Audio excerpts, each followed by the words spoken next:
Bonjour la famille, Jambo Mbote, Bento Abokia Mbote, qui est de la famille Saoufé. Alors, aujourd'hui, nous allons parler de l'interdiction des Congolais de Brazzaville de partir aux États-Unis d'Amérique.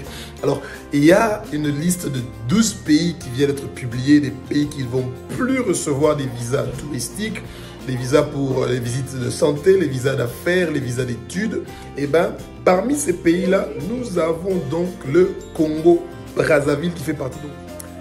Et c'est quand même triste de voir que le Congo-Brazzaville fait partie de cette fameuse liste-là des 12 pays qui n'ont pas le droit donc d'avoir des visas qui sont donc touristiques, d'études ou de santé ou des visas d'affaires. Alors, la raison pour laquelle officiellement les États-Unis sont en train d'annoncer ce problème-là, parce que on doit souvent vous rappeler que le Congo-Brazzaville, nos voisins de la République démocratique du Congo, n'est pas un pays où on a la culture de la guerre ou du terrorisme. C'est vrai que dans les années 1997, il y avait des guerres, des conflits tribaux, etc.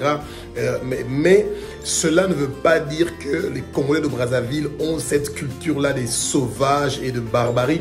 La preuve, quand vous êtes à Congo-Brazzaville, à Brazzaville, vous sentez une paix merveilleuse, une tranquillité, un peuple bien éduqué qui parle un très bon français et c'est un peuple qui n'a rien à voir avec les affinités avec l'islam ou avec le terrorisme. Par contre, c'est vrai qu'il y a une assez importante communauté islamique à Brazzaville, mais c'est aussi une communauté islamique qui n'est pas dans l'islam radical. Vous voyez, donc ça veut dire que du côté de la barbarie ou de mœurs, où il y a des problèmes de justice avec les Congolais de Brazzaville qui sont aux États-Unis, c'est pas du tout le cas. Et le côté de l'islamisme et soi-disant qu'il y a du terrorisme au Congo-Brazza qui peut emmener des problèmes aux États-Unis d'Amérique, c'est pas du tout le cas. Alors, que reproche le gouvernement de M. Trump aux Congolais de Brazzaville? Eh bien, ils ont constaté que chaque fois qu'il y a des gens qui ont reçu des visas touristiques au Congo-Brazzaville, et qu'ils ont reçu des visas d'affaires, de santé, et qu'ils ont reçu des visas d'études. Et chaque fois que leur visa était expiré, ils ont toujours prolongé leur visa. Et 25% des gens qui reçoivent les visas pour entrer aux États-Unis ne retournent pas au Congo-Brazzaville. Ils restent habités aux États-Unis et cherchent à prolonger leur séjour. Alors, ce que les gens doivent comprendre, c'est il y a un formulaire de visa qu'on appelle le DS 160 si je ne me trompe pas. Et ce formulaire-là est en ligne. Donc vous pouvez vous enregistrer, vous répondez à toutes les questions, il y a des photos que vous voulez faire, on vous demande de mettre des photos dedans, etc. Et vous recevez un visa. Alors, quand vous arrivez aux États-Unis, c'est là que vous pouvez maintenant prolonger votre visa. Si vous avez donné un visa de 3 mois, etc. Et c'est là qu'on peut prolonger votre visa. Alors, ceux qui ont la nationalité européenne demandent une fois chaque 2 ans un visa pour les États-Unis. Et donc ça veut dire que vous pouvez rester pendant... vous ne pouvez pas rester pendant 2 ans, mais vous pouvez entrer pendant 2 ans. Entrer et sortir des États-Unis.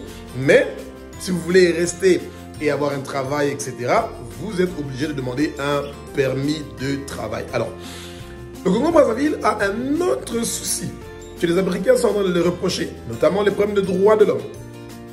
Notamment les problèmes de fonds vautours. Alors, les fonds vautours, c'est quelque chose que les gens doivent comprendre, c'est des petites entreprises qui passent par d'autres pays pour blanchir de l'argent. Et apparemment, c'est bizarre. On se pose la question de savoir combien d'argent sort du Congo-Brazzaville pour aller dans d'autres pays et que les États-Unis ont donc reçu un signal qu'il y a assez de pétrodollars donc, qui vient du Congo-Brazzaville et qui partent dans des comptes offshore, comme on les appelle, donc Panama ou Dubaï, Qatar, etc.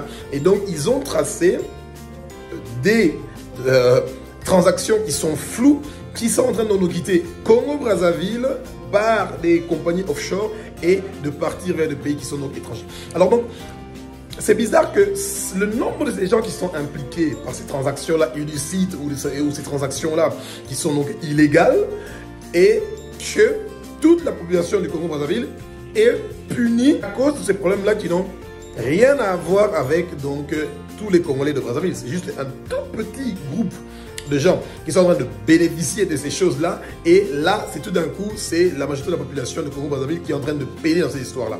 Alors, moi, je suis d'abord très curieux de savoir les commentaires de tous les gens qui se préparent pour partir aux États-Unis et qui voient leur rêve américain être bousillé à cause de quelques individus qui sont en train de faire des choses qui ne sont pas correctes, notamment ce problème de fonds vautours de ces transactions illicites qui sont en train de blanchir l'argent qui vient donc du pétrole. Alors, ce qu'on aimerait bien aussi essayer de vous expliquer, c'est la chose suivante. Jamais au jamais, la majorité des pays comme le Congo-Brazzaville ne sont pas des pays qui soutiennent le terrorisme. Du tout. Mais il y a des transactions. Parce que ces transactions passent par les pays arabes et ensuite reviennent en Europe. Donc ça veut dire, on vend le pétrole par exemple. Je ne dis pas que c'est ça. Hein? On vend le pétrole du Congo-Brazzaville. Et rassurez-vous, Donald Trump est très motivé de pouvoir toucher à la majorité des richesses des pays africains. Et notamment, ils ont compris que le pétrole du Congo-Brazzaville est très intéressant pour eux. Et quand le Congo-Brazzaville a vendu son pétrole à des compagnies qui sont notamment des compagnies donc, du Moyen-Orient, et que cet argent quitte le Moyen-Orient pour venir en Europe et ensuite être dépensé, ils ont compris cette ligne-là qui se passe, l'argent qui quitte l'Afrique, qui part d'abord donc dans les pays arabes, ensuite ça retourne en Europe pour être dépensé, et ils ont compris que la seule façon de pouvoir faire pression sur les autorités du Congo-Brazzaville, c'est de bloquer donc l'entrée de beaucoup de gens donc aux États-Unis. Il y a aussi un autre souci. Ce souci-là, c'est celui de la confusion entre les noms. Alors, il faut que les gens doivent toujours se rappeler que le peuple américain est un peuple puissant, les États-Unis est un pays qui est puissant, mais aussi un pays où il y a beaucoup de gens qui ne sont pas très intelligents. Et ils peuvent facilement faire la confusion entre République du Congo et République démocratique du Congo parce que, en fait, quand vous regardez les conditions qu'un pays doit remplir pour ne pas recevoir un visa pour entrer aux États-Unis, eh bien, la République démocratique du Congo remplit toutes ces conditions-là sans discussion.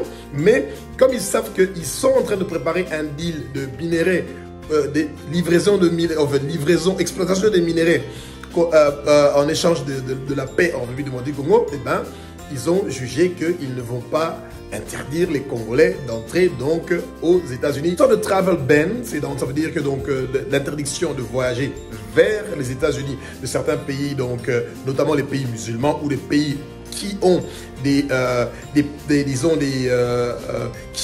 liens avec le terrorisme. C'est ça. Les États-Unis ont peur de donner des visas à des pays africains ou des pays arabes qui peuvent venir aux États-Unis et être essentiellement des gens qui pourront être utilisés pour le terrorisme.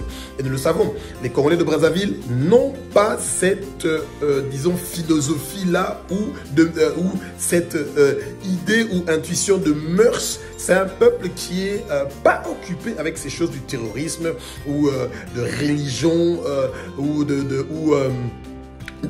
d'antisémitisme, parce qu'en fait, notamment, c'est ça le problème qu'il y a aussi. Les États-Unis ont un problème avec les gens qui viennent aux États-Unis avec des idées antisémites, notamment un Égyptien qui s'est acharné contre des gens qui étaient en train de faire une manifestation pour la libération des terroristes, de la libération des Israéliens qui ont été pris en otage dans la bande de Gaza.